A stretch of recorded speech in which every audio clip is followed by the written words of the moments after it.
sei se vocês perceberam, estou com algumas dificuldades técnicas. As dificuldades técnicas é que não inventaram a medicação para minha doença. Não posso me medicar, né? Já tentei alprazolam, já tentei clonazepam, já tentei extrato de estalopram, já tentei fluoxetina, entendeu? Já tentei. Funcionou? Não funfou, entendeu? O remédio não tancou o Bostil. O Bostil é intancável. O Bostil é intancável. Então, assim, estou com essa dificuldade técnica. Mas, vamos então começar.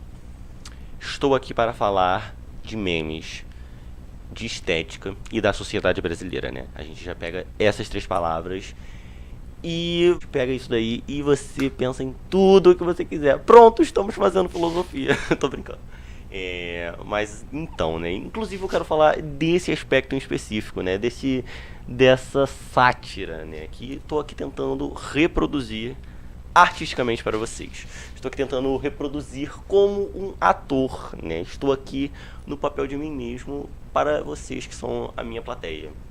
E eu quero falar justamente sobre essa interpretação desse papel, e especificamente se tratando desses temas e desse tema, que é a filosofia também, né? Que é uma outra coisa que eu vou falar aqui. Tá, pode estar parecendo confuso, mas essa confusão, ela é exatamente um pouco do que eu queria estar permeando esse discurso que eu tô aqui fazendo pra vocês, né? Porque a loucura, porque a embriaguez, ela é fundamental para que a gente consiga se livrar da lógica estabelecida, né, por essa tradição socrática ocidental, né?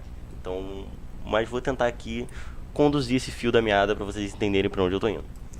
E o que acontece, né? Esse lugar que a gente vive, né? Esse lugar que a gente consegue ver tantas belezas, se a gente for pensar no Brasil como um todo, né?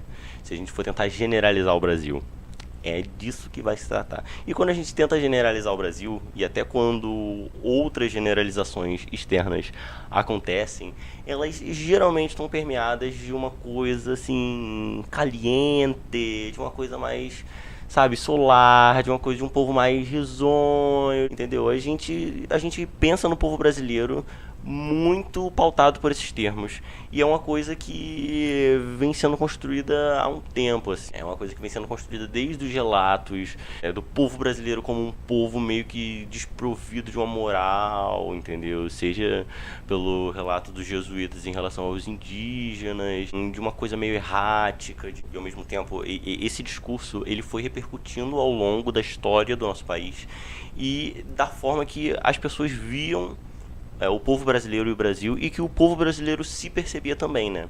Claro que esse estigma de povo engraçado, a gente sabe que é uma generalização, e a gente sabe que tem outros detalhes ali por trás, né?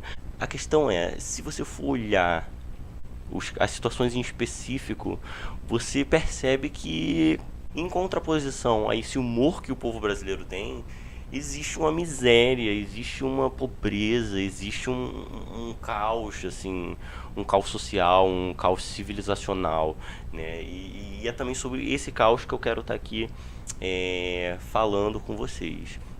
Vou aqui jogando algumas palavras e vocês vão conectando essas palavras, né? Eu vou conectando elas junto com vocês, vocês. Né? Mas indo lá naquele primeiro ponto que eu estava falando sobre essa forma de falar, né?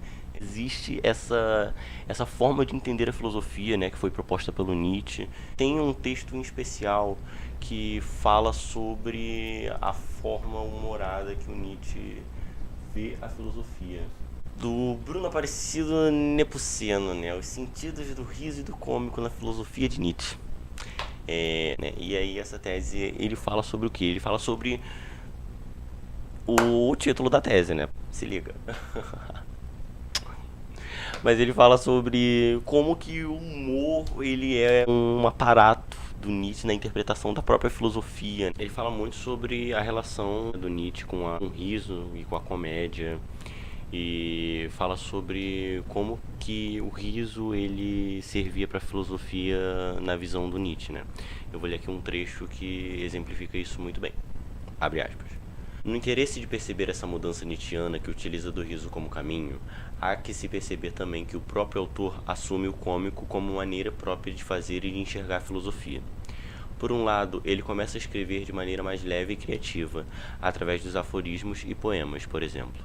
E por outro, propõe uma leitura da história da filosofia como uma grande obra tartúfica, como uma espécie de comédia de erros, em que os personagens falhos são os filósofos de nós, sua plateia.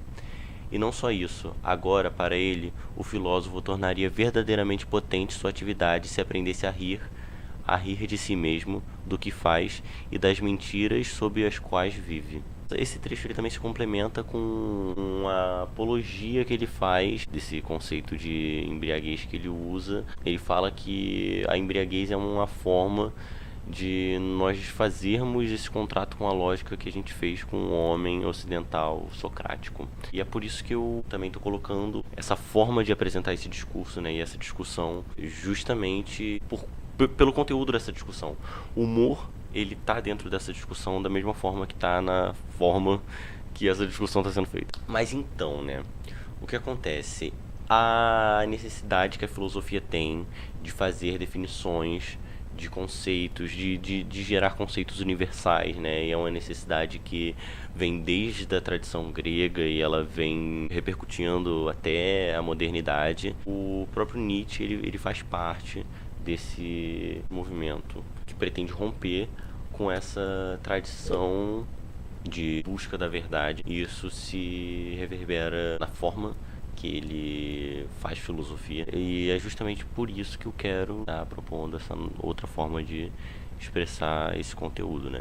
E por que isso se relaciona com o Brasil, né? Não é só por essa característica do humor, mas existe também um outro lado, né? De questões da filosofia e de questões da sociedade brasileira. Elas têm uma mímese aí. As duas coisas elas não se relacionam diretamente, mas as duas coisas elas se apresentam da mesma maneira. E que maneira é essa? É o ressentimento, tanto na filosofia quanto na sociedade brasileira. E tá, vamos falar agora do ressentimento da sociedade brasileira, né? Ele é um ressentimento muito ligado com essa expectativa de que a sociedade brasileira se torne algo que na verdade ela tá se... Tipo, existe essa visão desde o início da colonização de que o novo mundo, né, e o Brasil, enfim, está dentro desse saco, mas até mesmo especificamente do Brasil, desse ser um lugar um Éden, um lugar maravilhoso e um lugar moldável. E inclusive os jesuítas, eles representaram essa tentativa de moldar o que estava acontecendo aqui, tentar fazer uma teleologia, né, civilizacional. E a sociedade brasileira ela está dentro dessa forma moderna de gestão social, né, uma força externa ir lá e fazer a mobilização social com um determinado fim, que não é o fim da vida em si, né. E a gente consegue ver as repercussões nefastas disso com o contraste social que a gente vive, né?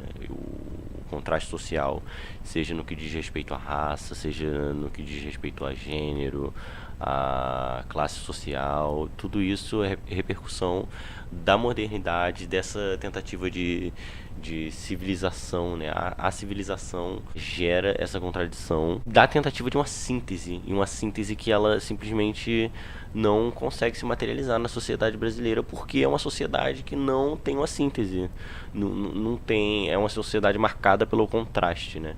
O contraste, e repetindo, o contraste de raça, de gênero, de renda, a desigualdade social, e você consegue ver isso no como que o Pavãozinho Cantagalo, arquitetonicamente, a gente pode pegar o aspecto arquitetônico, o quanto ele é diferente de Copacabana.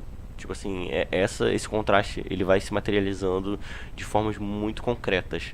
E ao mesmo tempo é uma questão da filosofia desde sempre, né, desde que a filosofia existe, a tentativa de universalização de conceitos, de síntese, e esse caráter é um caráter também próprio da modernidade, da modernização, né, da civilização acontecendo. E a sociedade brasileira, por incrível que pareça, apesar de existir uma visão de que a gente não, porque essa sociedade não é civilizada, porque falta civilidade, porque a modernidade ainda não chegou, porque o Brasil ainda vai se modernizar.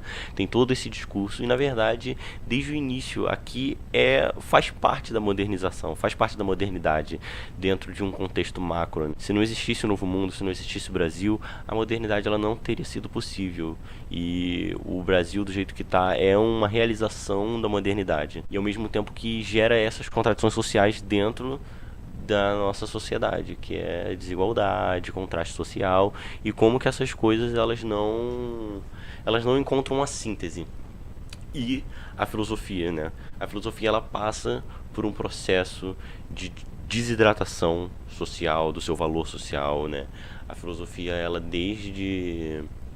a filosofia ela também tem como uma característica a sua necessidade de realização, né?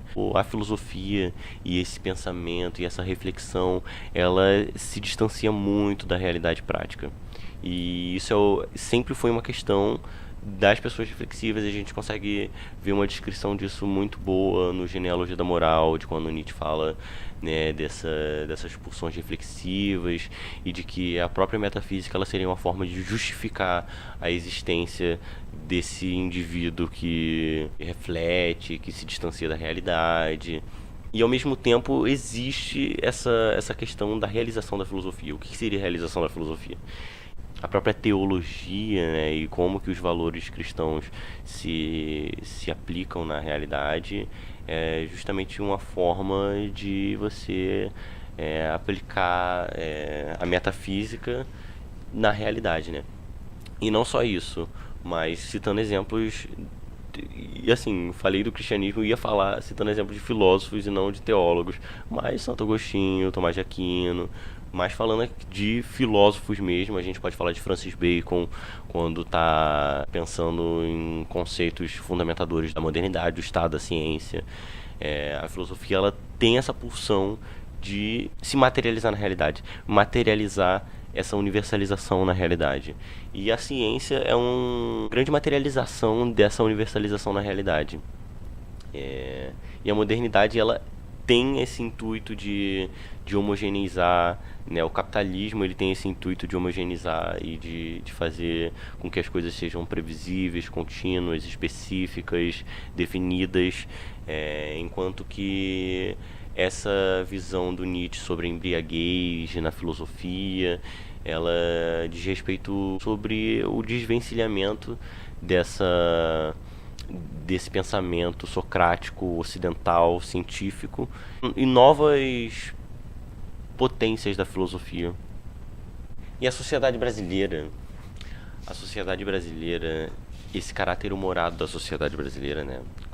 Como a gente tem um dia repetiu, rir para não chorar. Eu acho que ela vem justamente para ser uma resposta a essa contradição. Uma resposta não específica, uma resposta não definida, não definível, uma resposta que ela se dá através do humor e do jogo, né? Dessa coisa da criança na filosofia do Nietzsche, da transvaloração dos valores, da não continuidade, da indefinição. Eu acho que o humor na sociedade brasileira ele acontece justamente pelo contraste que a gente vive. Ele veio pelo mesmo motivo que o Nietzsche estava propondo o humor dentro da filosofia dele, que é se desprender dessas amarras lógicas e de encontrar novos caminhos e novas potências para a reflexão.